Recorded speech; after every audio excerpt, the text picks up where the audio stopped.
is you can start. So our demos.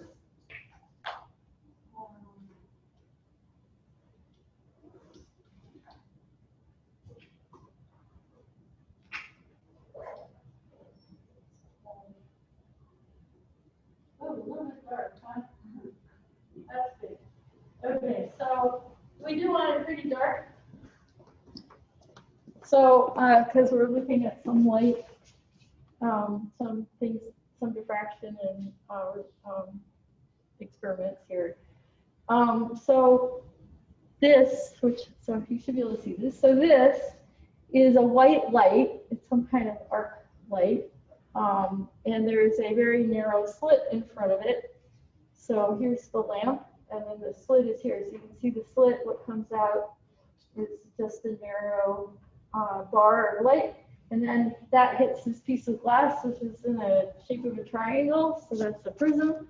And then what comes out of the prism is, you can see it going from here and hitting the piece of paper, is this rainbow. So, so the white light has more than one wavelength in it. It's a continuum light source, and each wavelength of light travels with a different angle through the glass. So the glass has a refractive, has a frequency dependent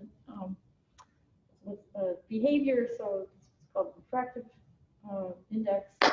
And then that disperses the light so that each wavelength comes out at a different angle from the prism. So this is a continuum light source. So what's in there is probably some kind of thermal. So whatever the excitation is producing many wavelengths of light. So there's some continuum radiation coming out. If it's an incandescent light, it's a thermal thing, so that you heat up a filament to a high temperature, and then it radiates. There's a lot of degrees of freedom in how it can radiate energy. I'm not really sure what's in this light. Actually, it's got a fan under it. Other than that, I don't know what's in it. So that is actually, so not all lights, even common lights that we have in our houses, not all of them are continuum sources. So like fluorescent lights tend to have different line emission. So, so to give that as an example, I need to turn this so that people can see this. So we have a, and I guess I can use this.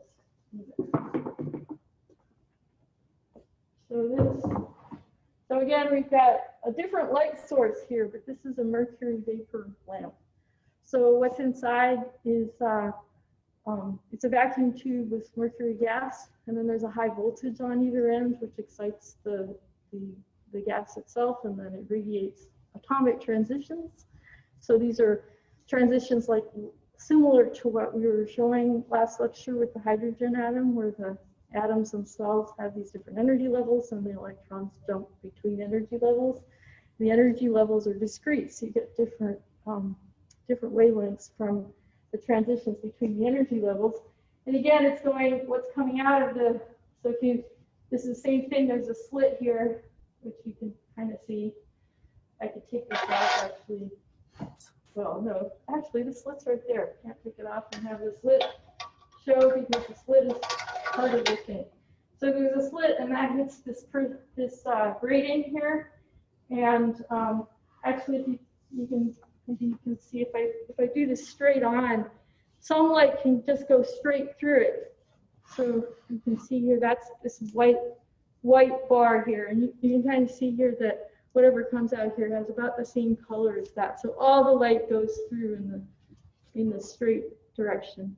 But then on either side, some light winds up coming out at an angle. And so you can see on this side, there's the same pattern as on this side. So you have three blue lines, a green line, and an orange line. And so these two are at the same angle. They look a little bit off because of this length of this piece of paper right here. But they're both, this angle and that angle are the same. Those are called the first order. Using the grating in first order. And then there's fainter. Fainter is the second order grating lines which are the same ones, they just have twice the angle. So the mercury lamp, you know, has this bunch characteristic, 3 blue and green, 1 green and 1 orange. And that's what gives it this kind of pale appearance to the whole thing. So your eye kind of averages out and just thinks it's kind of bluish, greenish. But if you have different gases, so this is a mercury lamp, but you could have maybe add helium or something, you get more orange. If you add sodium, sodium has these 2 really close together orange lines, so sodium lamps give you this orange look to it. So yeah, so fluorescent lights tend to be like this, so they're pretty high voltage and they're exciting atomic transitions in the gas itself. Okay, so that kind of tells us those 2 things. So the last thing we have, is a laser. So I'll talk a little bit about lasers today. So you can see what this is, a helium neon laser. So you know nothing new about that. But so what's coming out is coherent light. So there's a little bit different between the light coming out of a lamp, like a mercury lamp, or this arc continuum source.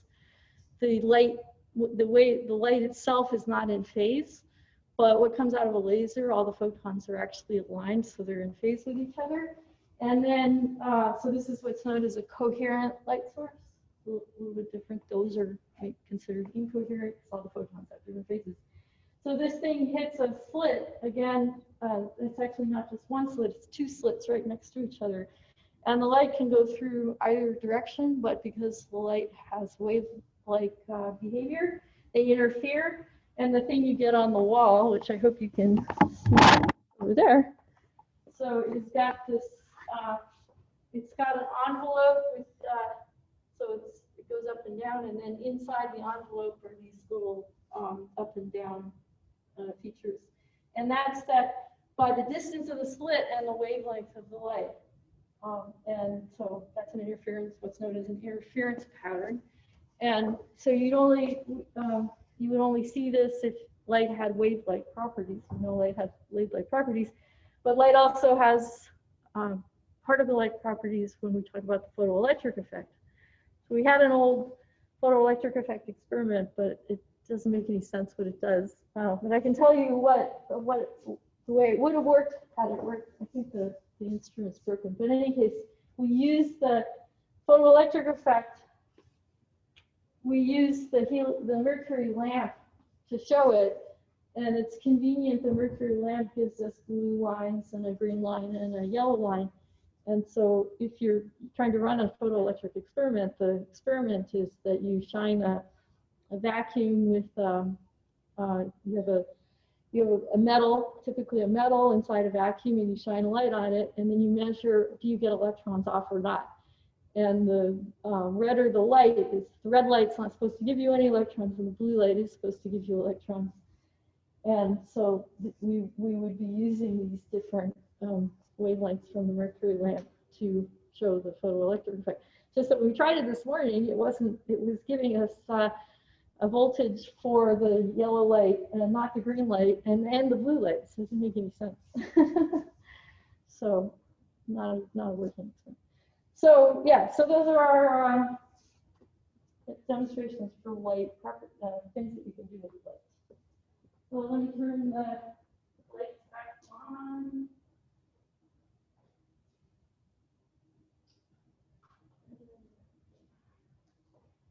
And I can turn off this in case it's not working.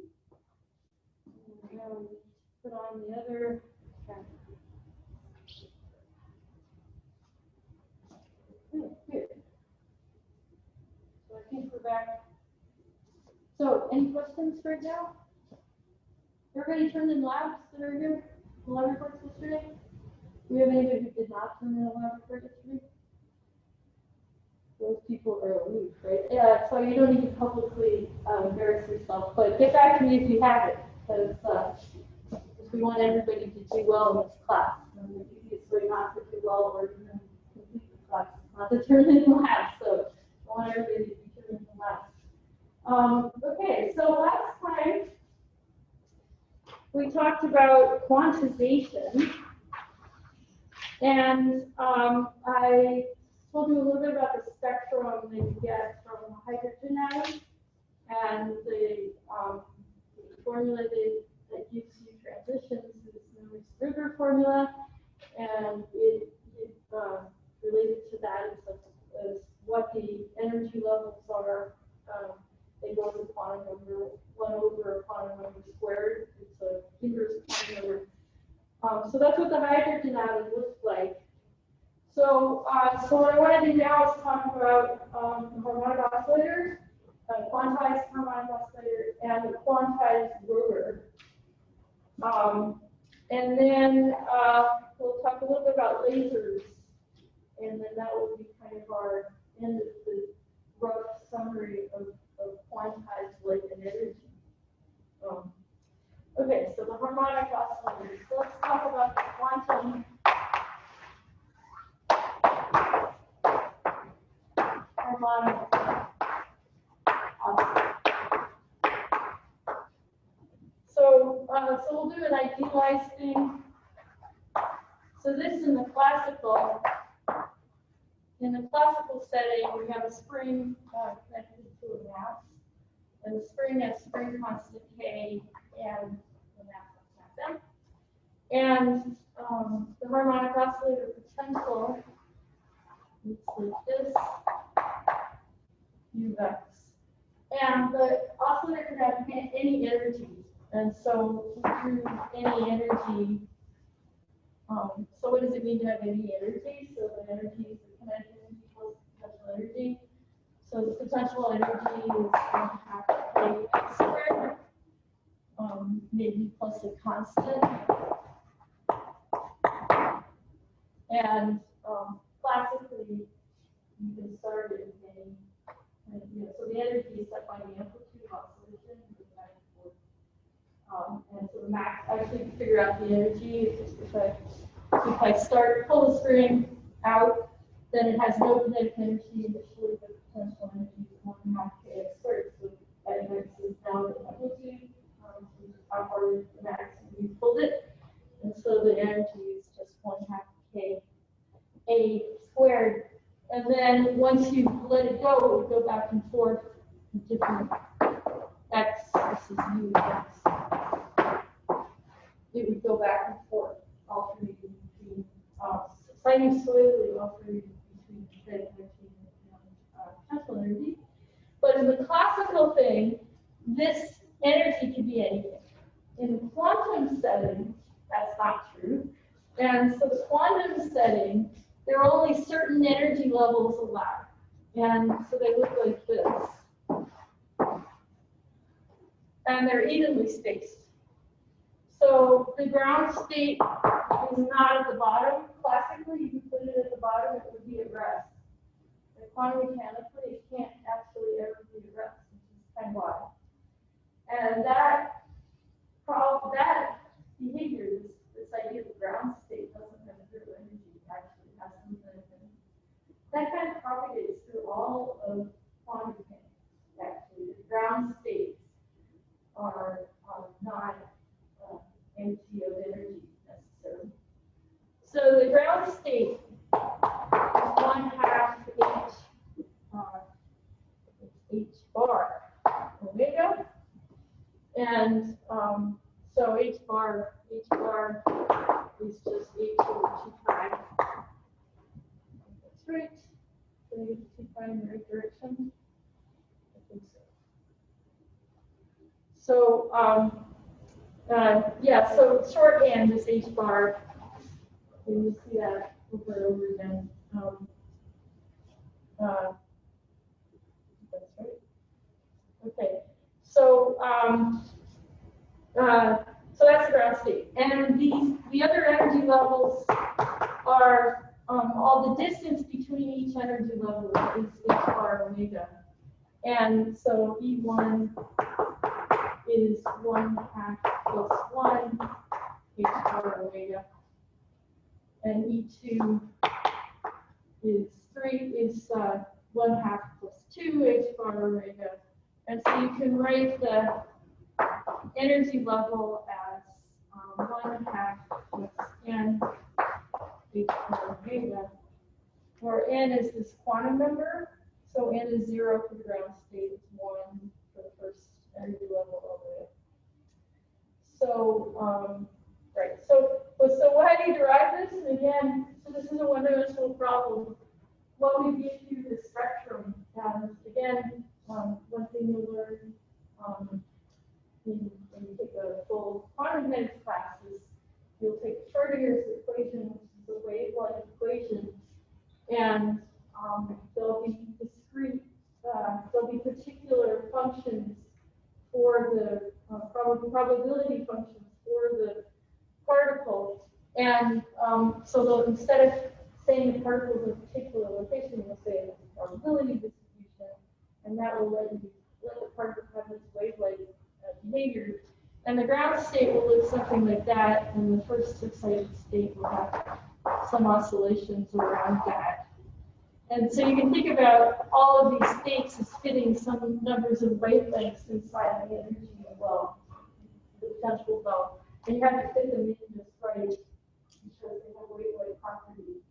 So kind of like an interference pattern, you fit certain numbers of wavelengths in, or an acoustic mode where you think about waves that fit inside the cavity nicely. In this case, the cavity is potential well. So if it's a higher wavelength and smaller wavelength, higher frequency, smaller wavelength, then more peaks fit in, and you still need to make it fit in nicely, and that's what these are quantized energy levels.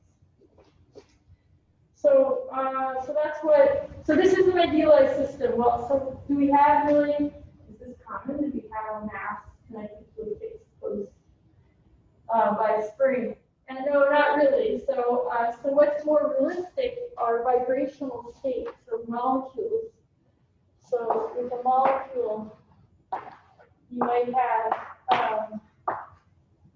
a mass, 2 atoms, and they are bound together with some effective spring, thing that's like a spring.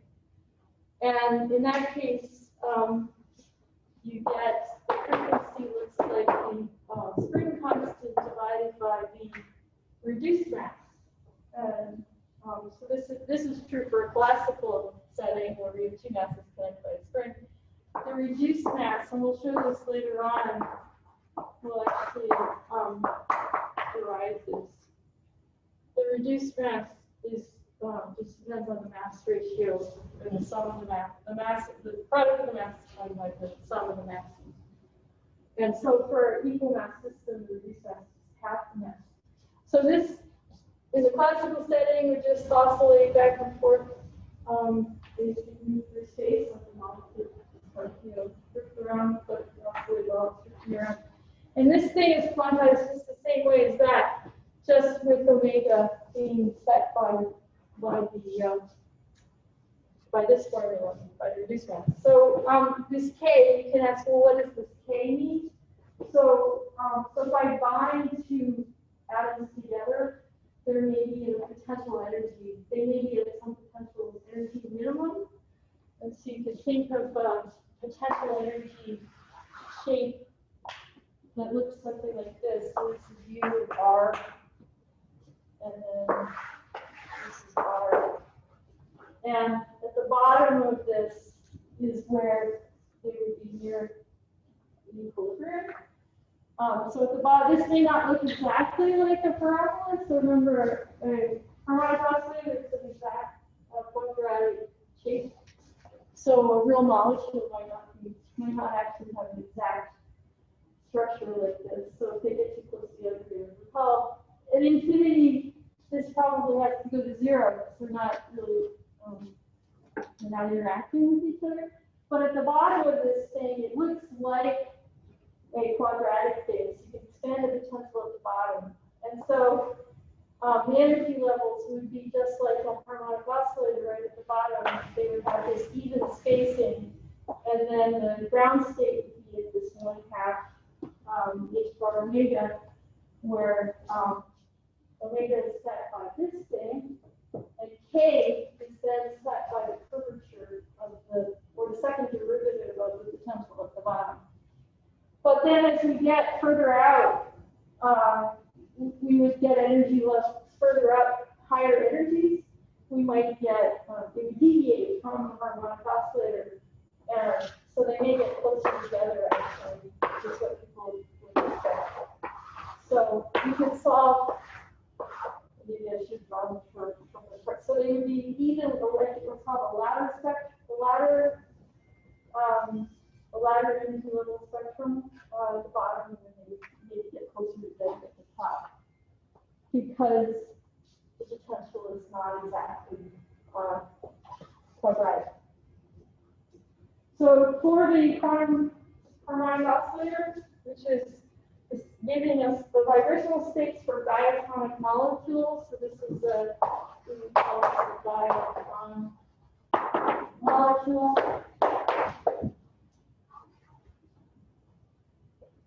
These are the energy levels, so what would the spectrum look like?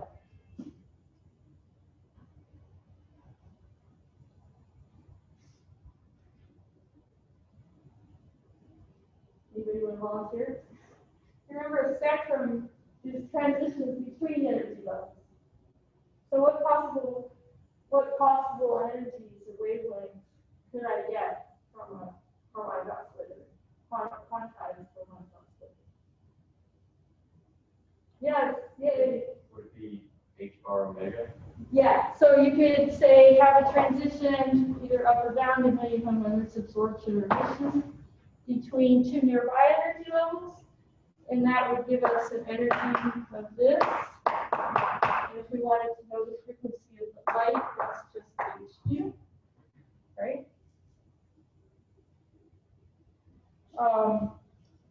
So that would tell us. So this would be like the energy of a photon that goes from the zero to the first down to the ground state. But I could also have this one goes from the second to the ground, or this one that goes from the third to the ground. And so you get all multiples. So I have h bar omega, 2h bar omega, 3h bar omega, or any integer multiple. So the spectrum is a lot of spectrum. We really care about what the offset of the ground state is for predicting what the spectrum is. And if we had something like this where you ladder at the bottom and then they get closer together, at the top here you get lower energy jumps. So these maybe would be infrared transitions or something. These would be radio transitions. I mean, you can think about the wavelengths changing this depending on where what goes from what. But if you go from the top to the bottom, you can do transitions. So vibrational transitions tend to be moderately energetic. They tend to be like UV or late blue, very blue transitions, and you'll see big in the things like in the solar spectrum. There's a big band of what's called titanium oxide band that comes into the blue end of the spectrum.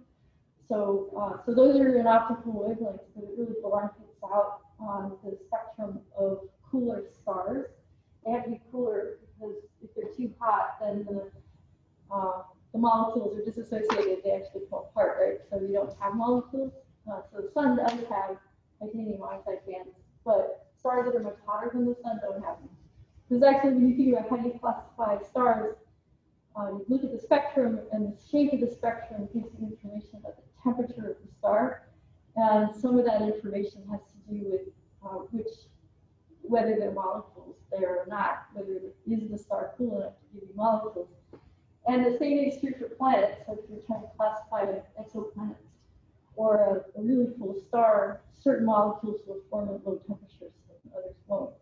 So certain molecules form at different temperatures. And so you may be able to tell what the temperature of the object is from the features in the spectrum. So titanium oxide band is this step ladder set of features in the blue edge of the spectrum. Okay, so that's some quantum harmonic oscillators. So now we need to talk about quantum rotator.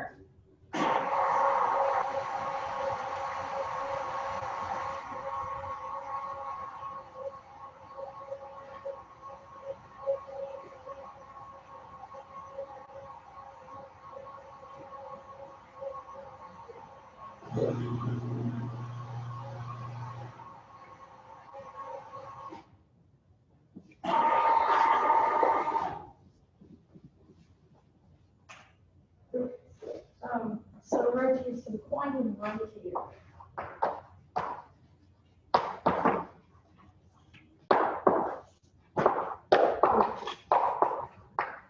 Okay, so the picture is basically the same thing. We have an atom and another atom, and only now we don't care about the spring. We just link it to a fixed distance. This is atom 1 and 2, and it's rotating like that around the center mass. And in the quantum setting, in the classical setting, this is rotated at e speed. But in the quantum setting, it has a specific the rotational energy is quantized. And so in the quantum setting, we have energy levels, specific energy levels like this. Well, no, it's not too low, it's too high. And slightly different formula. L is a quantum number again, and it's L is greater than 0, so it's an integer. Greater than 0. Put 0 and get 0. It's very interesting. So yeah, I. What's I? I is the moment of inertia.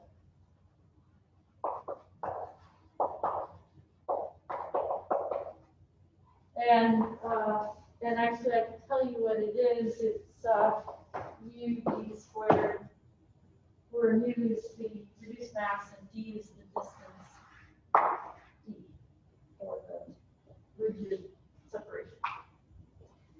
So yeah, so now we can actually compute. So this is, what does the spectrum look like? So let's look at the spectrum.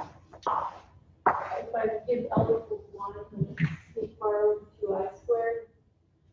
So, well, actually, L equals 1 gives me 2. And this 1 plus 1 plus 1. L equals 2 is 3 times 2 is 6.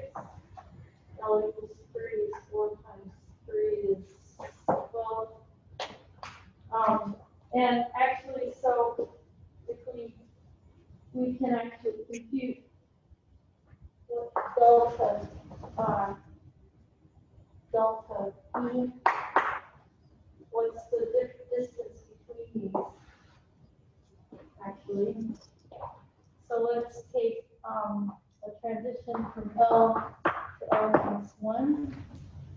So it's going to be E L minus E L minus 1. And I'll take 2I squared. L minus 1 minus L minus 1 times L. And this is h bar squared L I. And so if I divide by h bar squared over I, then so delta E over h bar squared I is equal to L. So the distance between the first one is a particular size, and then this is twice that. That's 3 times that, and so on, 4 times that. So the spectrum is a little bit more complicated than we had previously, because the jumps are all different, and the jumps are twice as big, or 3 times as big, 4 times as big. And so if you look at the spectrum, you can get 1, and I can get 2, I can get 3, or I can get 3 here. So this and this have the same energy. So there are multiple ways, multiple different pairs of energy levels that give you the same wavelength out. So another way to say that is just degeneracies.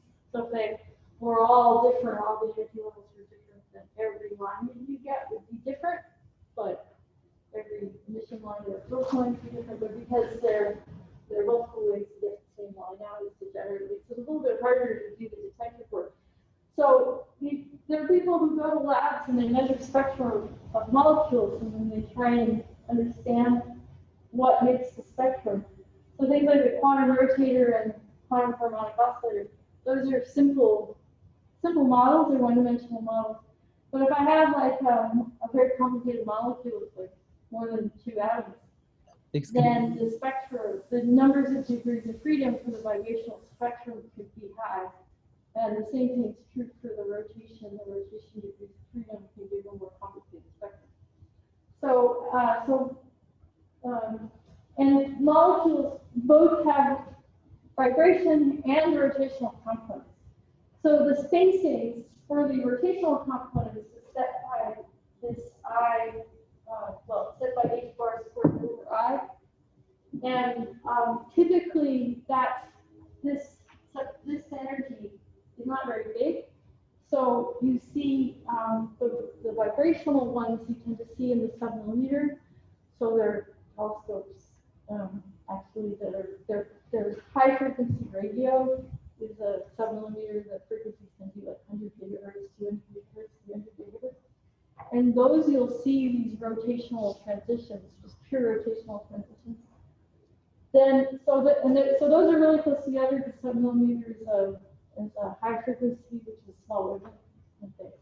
But then if you want to see vibrational transitions, those tend to be larger energy than the rotational ones. You put them together, so you can also have an atom that has a transition between a rotation state and a vibrational state at the same time. And those are called row vibrational transitions. So there are a lot of possibilities to do that. The rotational ones are all really close together, the vibrational ones are far apart.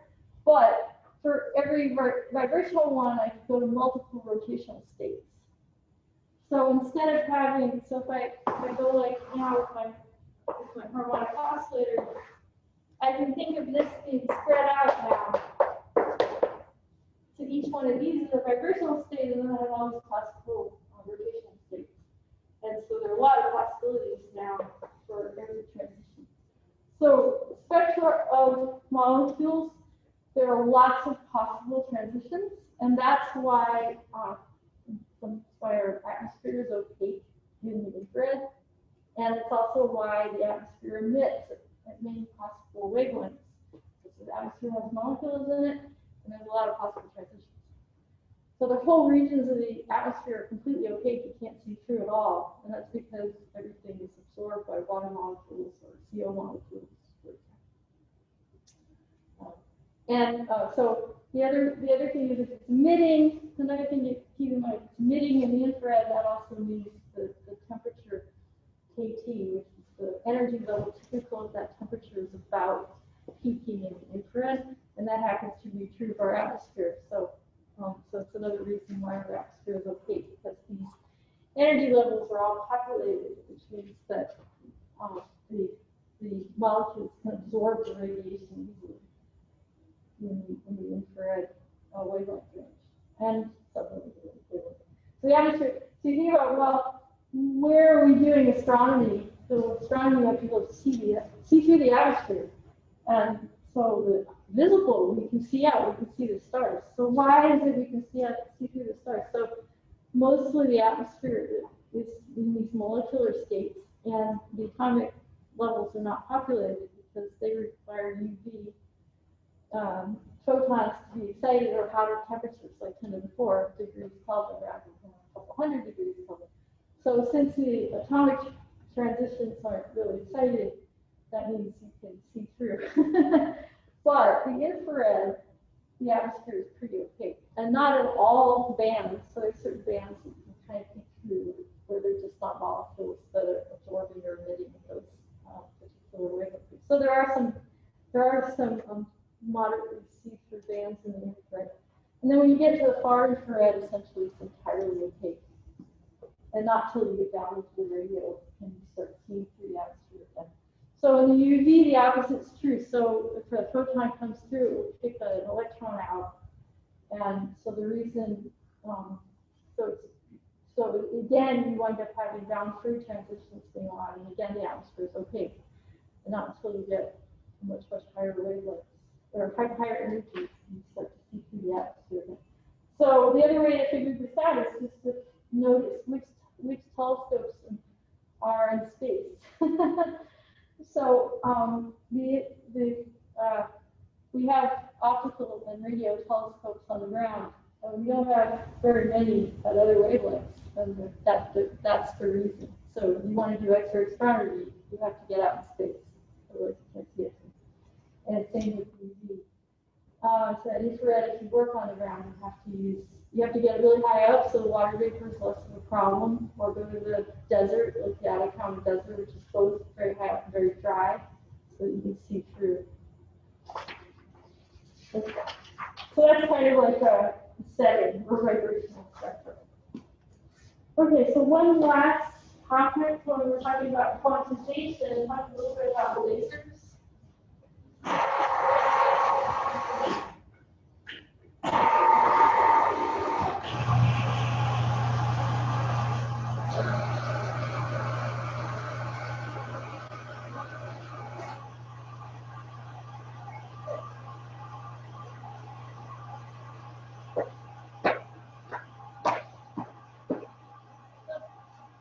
Talk about lasers.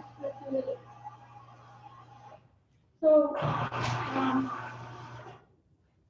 lasers, the idea with the laser is you've got at least 3 energy levels. So we have ground state, then we have a high energy state,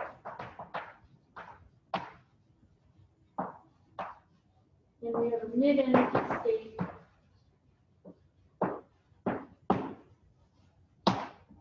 and we have some way of sending energy, like electrical energy, and kicking atoms or molecules or whatever it is up here. So, so say you put a voltage across it, it's a gas, you put high voltage across it, and that will kick the atoms up to some high energy state. And then they're supposed to spontaneously drop down to this mid-energy level state. So the photon will come out, actually. Some photon will come out. We don't care about that photon. The main thing that you want to do is you want to have a whole bunch of atoms or electrons or whatever up in this mid-energy level state. So, and you don't want to have very many in the ground. So, so normally when you have a thermal distribution, you tend to have more populating lower energy states than high energy states. So this is called the population inversion, and you have to expand energy to keep it that way. So what an object here could now spontaneously drop down into the ground state, and so it can drop down, out will come a photon. So you try to put the whole thing in some cavity, and so this photon will come out, and it's going to be stuck in the cavity, and then you try to keep it there, it bounces back and forth inside the cavity. So looking at our Phy141 neon laser, there's a mirror on one side and a mirror on the other side, and there's a hole that lets some light out. So the idea is to keep the photons in the cavity for a certain level of time. So as that photon bounces around, it goes by these other ones that are in the excited state, and those are stimulated into emitting. So if you have something that's an excited state and it starts to feel this periodic energy from the photon nearby or in the cavity, it's more likely to emit. And when it does emit, by emit, meaning it will more likely drop down to the ground state and emit a photon. So the probability is higher when you have the photons in the cavity. So because of that, these are more likely to drop down, and they'll drop down in phase. So the photon that comes out will be perfectly aligned in phase with the other ones in the cavity. So, so that builds up a lot of light in the cavity, all in phase with these all photons in phase. And then you try and make the cavity pretty opaque, but not 100% unopaque, but reflective at the end, but not so reflective that nothing comes out. So light goes up in the cavity, but a little bit comes out, and that's what's laser. So, So why is quantum mechanics required for this?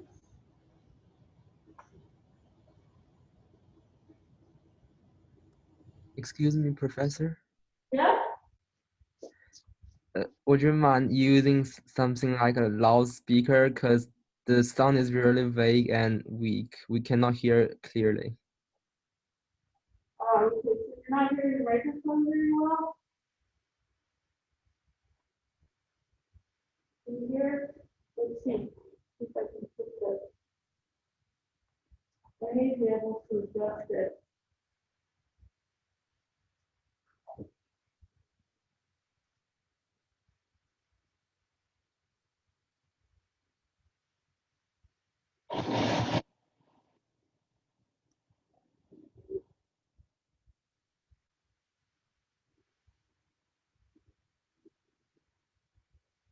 Kind of noisy if I turn it up a little more. That's not great.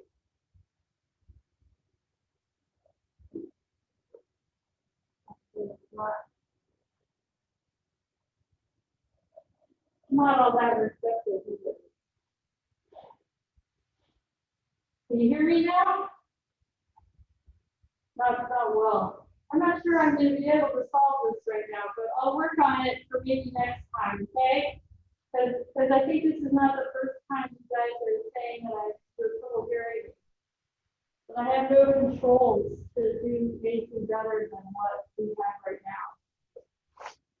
Okay, thank you very much.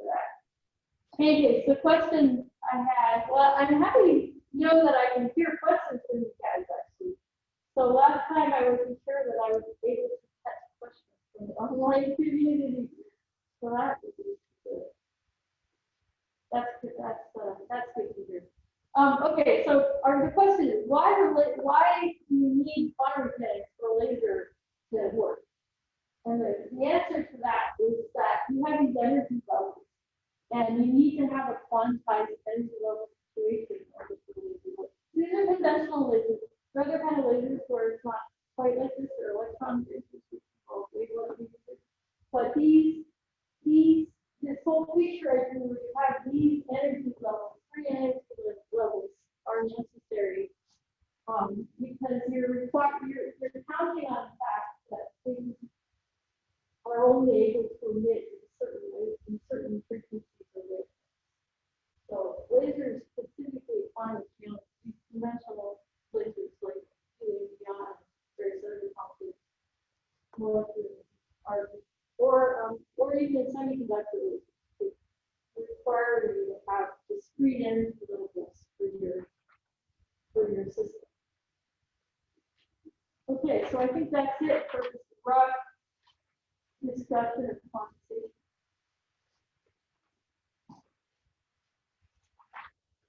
Okay, so let's just do that. Anything else I want to say about lasers?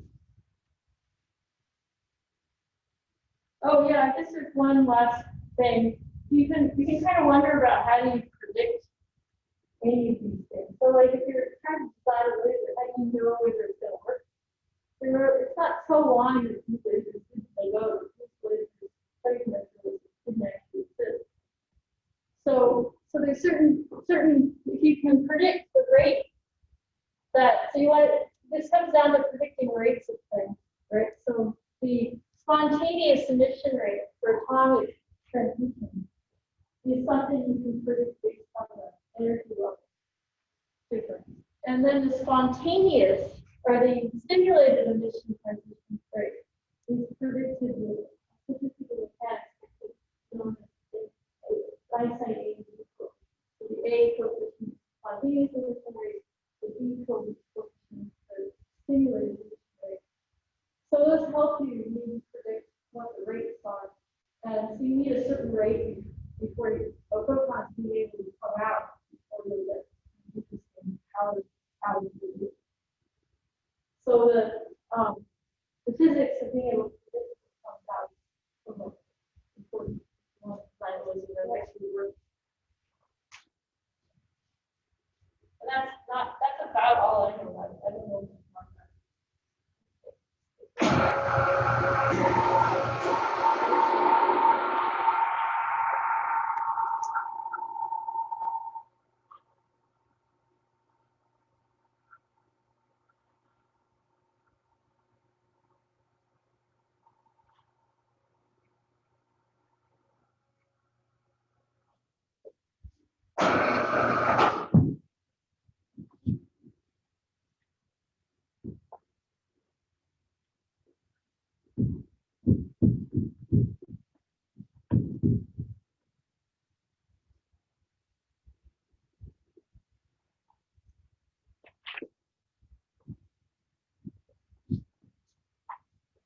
Okay, so the next topic we're going to talk about is the center of mass and how you can teach that.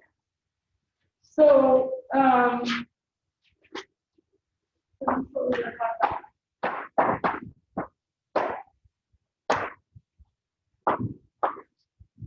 And the use of the various bucket, not the European or English, French. So why do we care about? So now, why do we care about the center of mass? So, previously we talked about single particles, and now we're going to start to talk about groups of particles and solid objects. And so, if you're talking about groups of particles and solid objects, then nice properties, and we can simplify the system and describe it as something happens with center of mass, and then something happens inside the system. So that's where we're headed, and so that's the reason we're going to talk about center of mass. So let's start with two particles. So we have M1 and M2, two masses, and they have position x1 and x2. Positions. So the center of mass position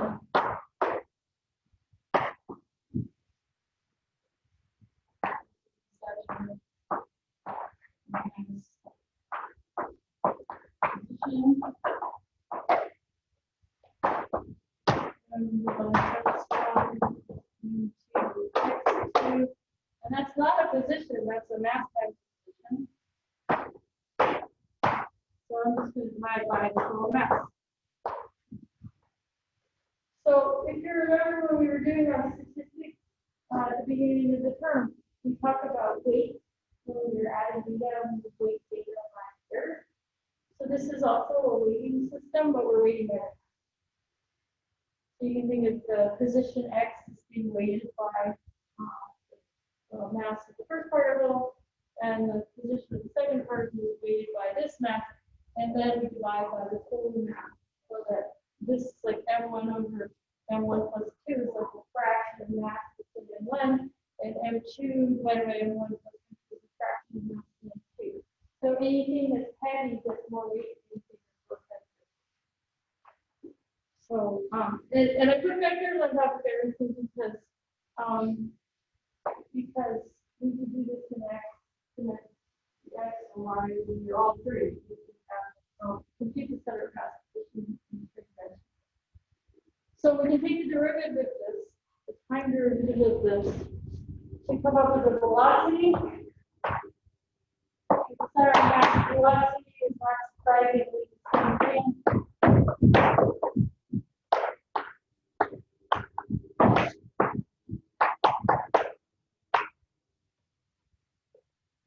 So I just do dx and t. But this, then dx1 dt is that, and dx2 dt is that. So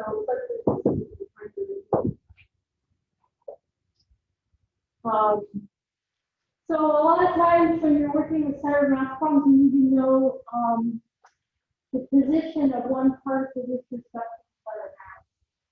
And so it's supposed to have M1, have 2, M2, and here's the center of mass. This guy's head here. I want to know this distance. To know that distance. So that distance is x1 and x mass.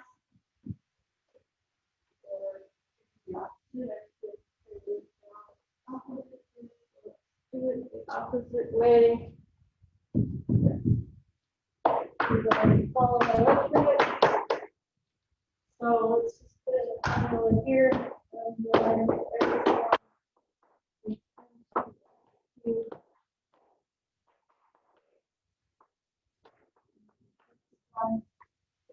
and but we'll slide the top at the bottom here.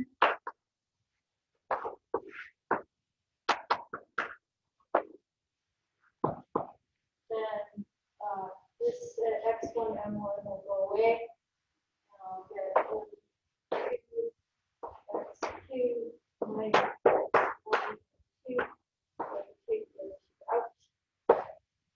This. Yeah, that looks good. So, so this is convenient because we've written the distance here, which is the distance between the first mass and the center mass in terms of the distance. So this is distance to the center mass of x1 is equal to m2 p, or d, let's go over the last here. D is the distance between the two. But that's good. So this formula will be very convenient for a number of types of problems. So sometimes, when I can give you an example of this. So in the Keplerian system, you can solve the problem for the for things like the system. You can solve what the distance vector looks like as a function of time. But then, in order to figure out what the Doppler shift, so the setting is a planet going around a star, but the planet shifts the center of mass of the system very slightly. If you're looking at this from very far away, you may not be able to see the planet. You can see the star, and the star is going to move very slightly. The planet is causing it to move. So the star is actually circulating the center of mass of the star-planet system. So you need to know this value, this thing, the distance of the massive one from the center of mass as a function of time in order to predict that little shift. And that will be a function of the orbit distance between the two of them. So this formula lets you actually calculate the size of the Doppler shift for the planet, what the planet is causing in the star. And in fact, you can see how big is it. The shift of the planet, of the star from the center mass, this thing, depends on the mass ratio. So this M2 would be the planet. If the planet's small, then it's the planet divided by the star. So the size of the shift depends on the mass ratio of planet to star. So Jupiter is like 1,000th of the mass of the sun. So the little wobble done by the sun depends on the orbit distance between Jupiter and the sun times the mass ratio. And so actually we figured this out. So the distance between the sun minus the center mass of the system caused by Jupiter is equal to mj over m sun times the center axis of Jupiter. And this is 3, that's the mass ratio, times 580, which is not a very big number. And so that gives you a feeling for why it's hard to see those shifts. Start far away if you're looking at something that's a fraction of an AU. In a distant star, it's not that easy. Okay, so that's the definition of the center velocity, the center mass. And this formula tells you how to figure out the distance between the two. So this is for M1, or for what's the distance from X1 to the center mass. You can just flip everything to get the position of X2 from the center mass. Flip X1 and M1 and M2. So we can do that. Symmetry. Center mass minus X2 is M1.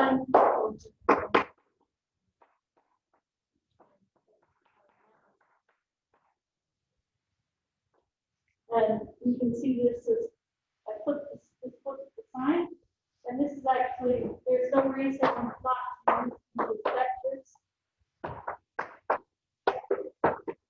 And so this, if I did this as a vector, this would be one direction, that would be the opposite direction. Right? Okay, so that's 2 masses. And there's a couple problems on your problem set where you can separate down the scale of the unit.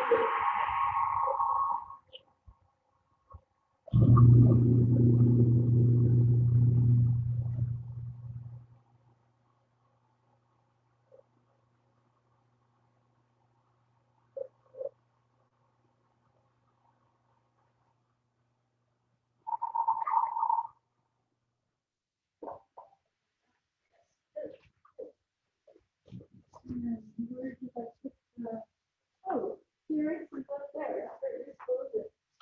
Okay, there.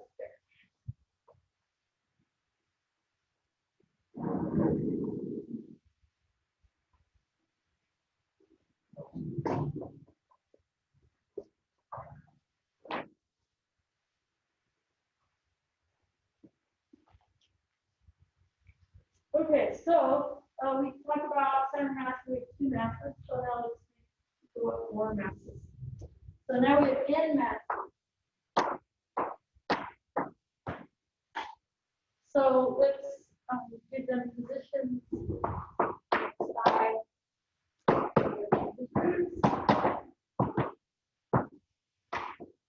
and now I is an index. So then the integer is called which mass it is. So I is going to be a bunch of masses. And the masses will be mi for each one. And so I can write down a sum formula.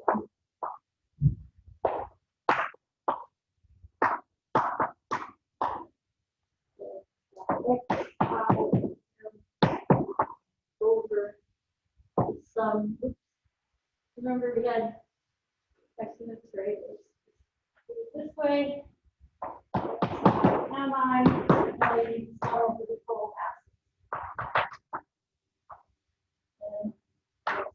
That's a generalization of the formula we have for 2 masses where we weighted position by its mass and then we divide by the sum of mass. So I could also write this 1 over m. So the total mass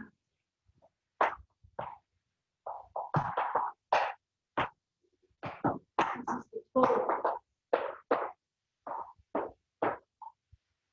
So I can write the center of mass as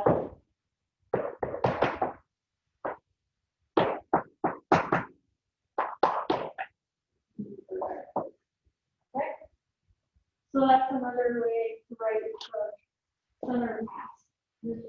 And we could take the time derivative of this and we would get the center velocity too. So we could velocity, center of mass, right in the same way.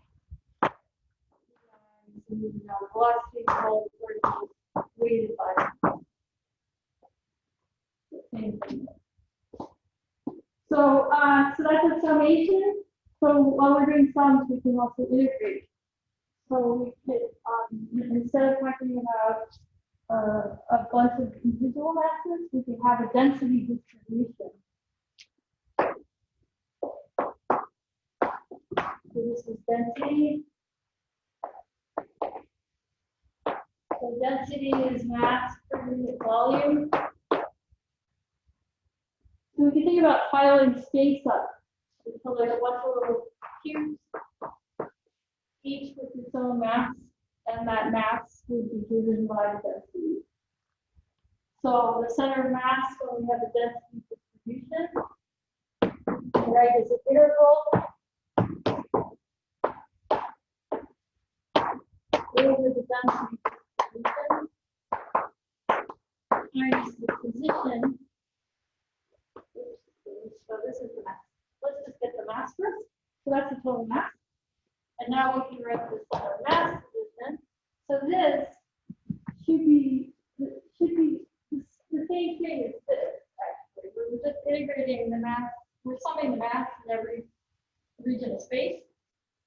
Here, we're summing the mass in every region of space. So the mass in this little cubic volume all leaving in space is that way. So now we'll take this formula and we'll try and make an interval form for that. And it should be here to do that.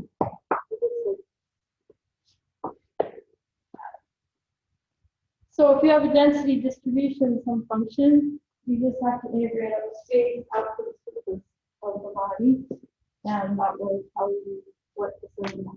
If you do the same thing,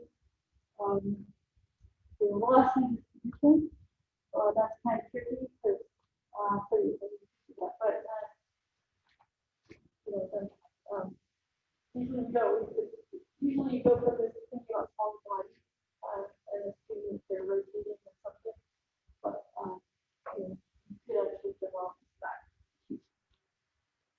Oh, I'm missing again. No, I have to go. So yeah, remember the normal. Otherwise, your units of mass, not units of position. Okay, is this formula, everybody clear on this? Good. Okay, so let's do an example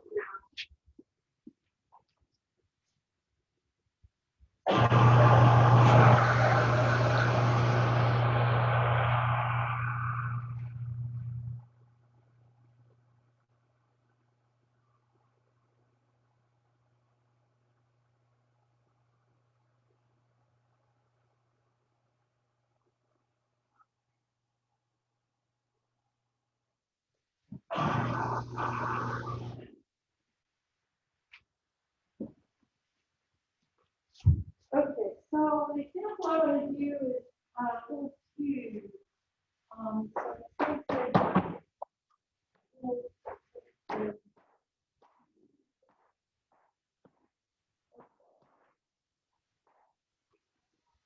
So we have some solid thing here, and it's sitting on some surface. And this distance L, and this distance. And then I want to tilt it over. So the center mass, if this has uniform density, the center mass of this guy would be right in the middle. So it would be at L equals 2 from this corner, and it would be at h equals 2 in height. But now I want to tilt it over. And so let's tilt them over. And this is L8. And I want to know how far does the center of mass move? So I'm just going to push it over a little bit.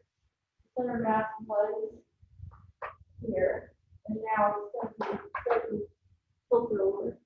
It'll be slightly further to the right. But how far does the center of mass move? As a function of this thing. So that's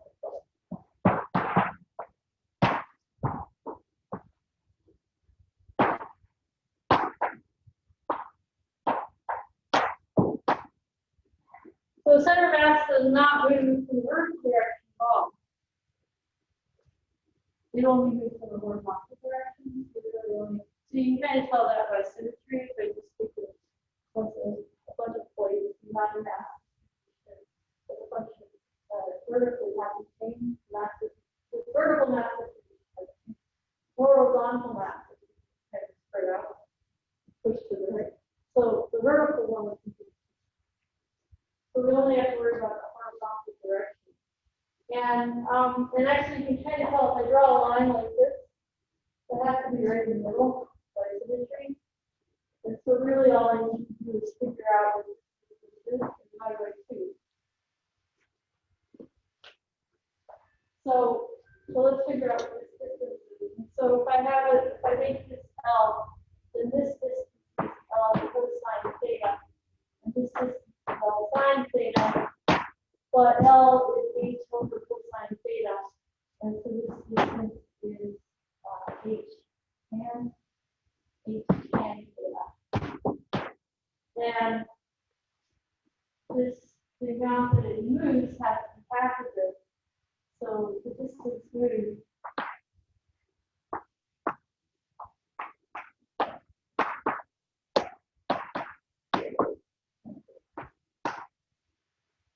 So that's fairly straightforward. So now I want to go one step further. So this is just the, if I had this cello and I let it, I stuck it to the table. But what if it was on a frictionless table? And what if it had, the ability to move inside it? So it's like deforming itself. So at that point, what would happen? So if it's frictionless and all the forces are internal, the center of mass position is removed. And then we can invert the question and say, how far is this corner move when it flips over? And the answer has to be the same thing as this. So if on frictionless surface,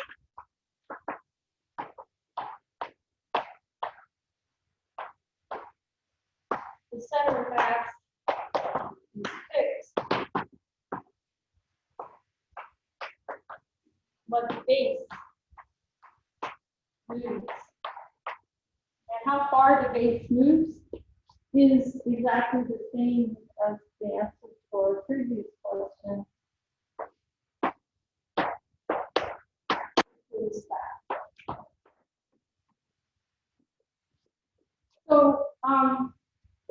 So this is the kind of question where we have a few questions like this on the next problem set where we talk about the sort of dog and a goat or dog. The center of mass of the dog, I suppose, it's like our internal jello system isn't gonna move, but the dog looks like it moves with respect to the background.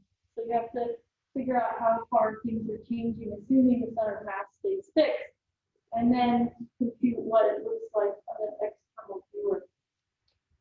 So those are essentially the types of problems that we got.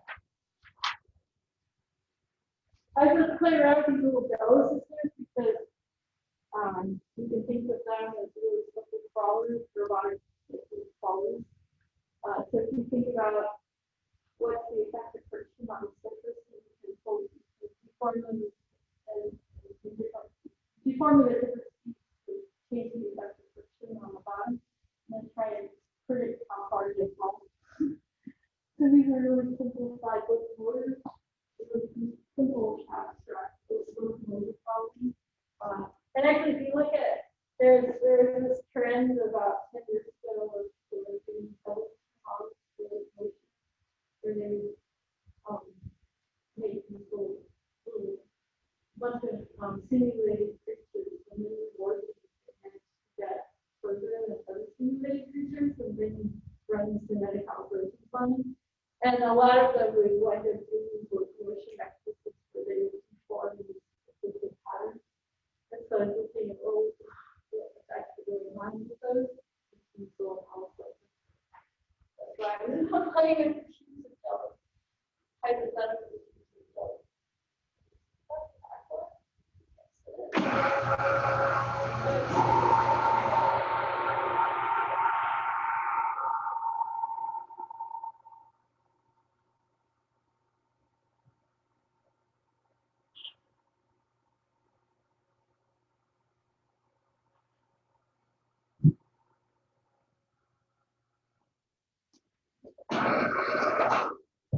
That might be favorite eraser back.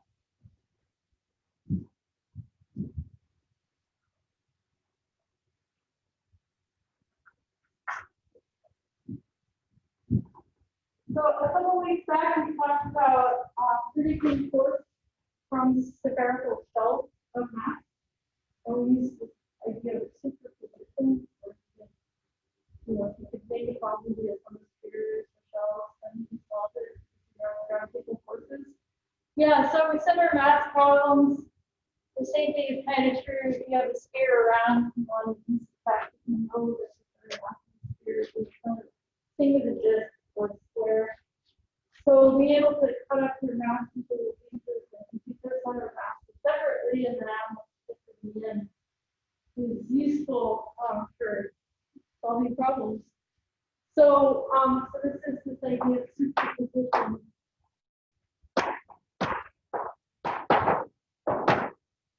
So if I have an interval, for example,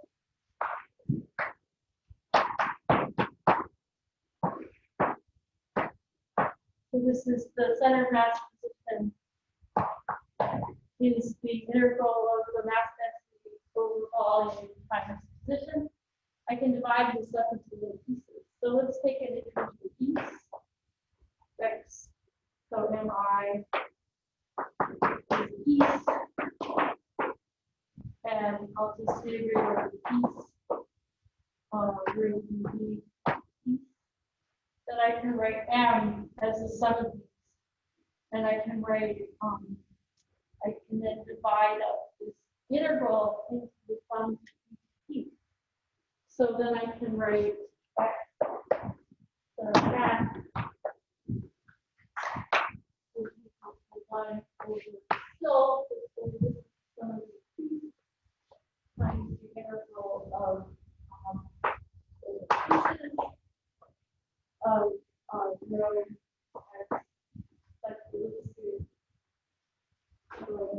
this, but I need to do this way. The sum of the pieces over rho side where each one of these intervals is a piece. So I can write this to look like this.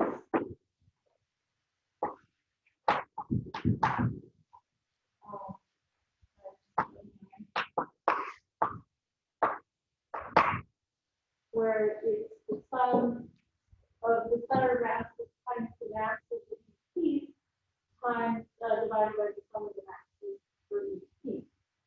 So, so what's actually going on here? So what if I have some kind of jigsaw puzzle or something like this?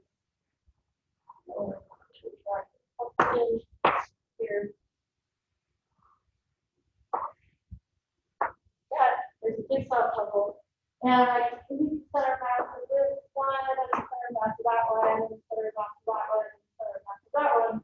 And then I can write the center mass as the sum of the positions times the mass of each piece, or the equivalent sum, or and that's equivalent to this, right? It's the whole thing up. So these two descriptions are exactly equivalent. So with a jigsaw puzzle, we haven't really taken advantage of the symmetry of any of the pieces. But what if we had something a little bit more complicated, like this? So I have a disc, and then I put a hole in the disc. So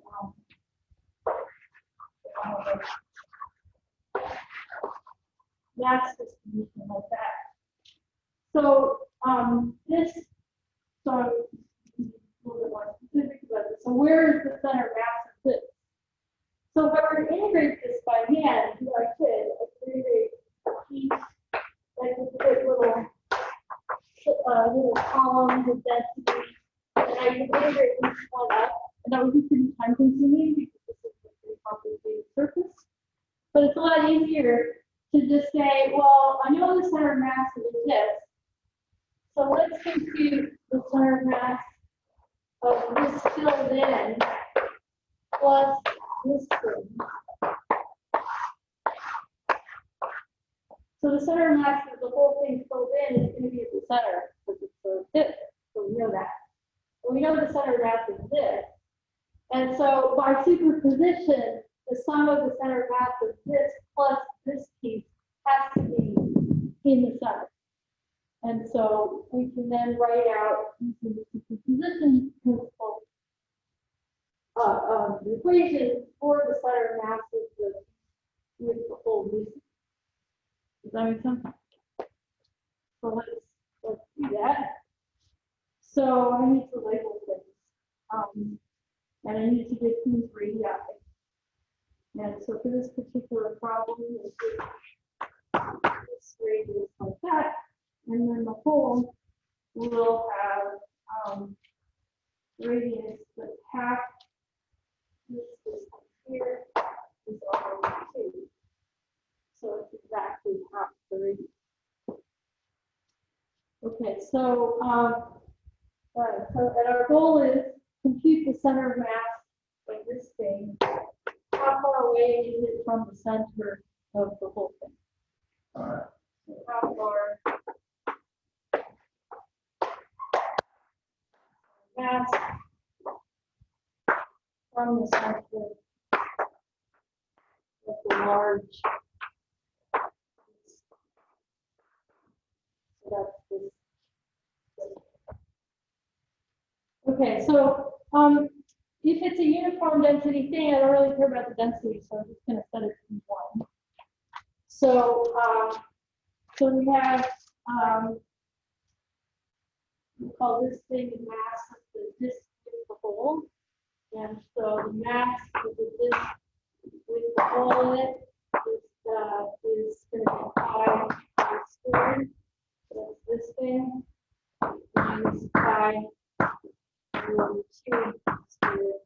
We're subtracting out the center. And the mass of the whole of this part is just pi times over 2 squared. And the mass of the disk, the whole thing, pi squared. So that's the 3 masses of the object that we care about. And right, so let's now write down the formula for the mass of this thing using a principle of position. So 0, because we know the center of mass of this whole thing is 0 horizontally. The mass of the whole times the position of the in x plus the mass of the disk plus the whole times the position of the disk hole, and that's what we want to find. And then we would divide by these 2. And this is our formula for the center mass of the thing.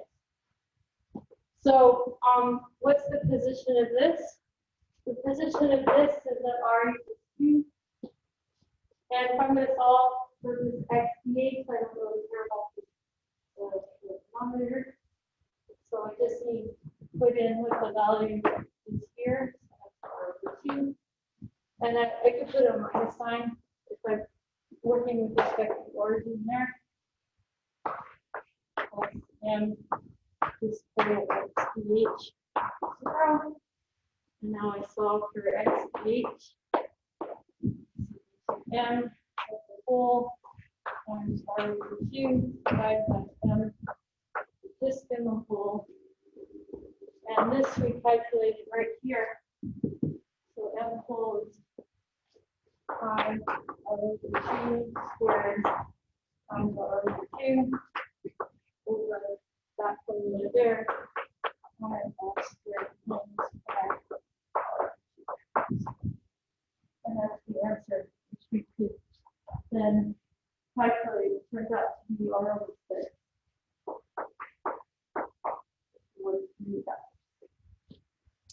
Okay, so I think we're done with, we have finished lecture, but so I'll see you on Tuesday.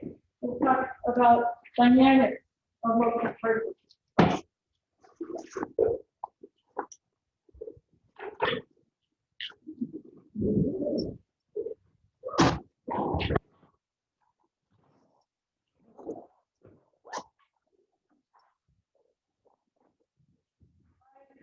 I'm going to work on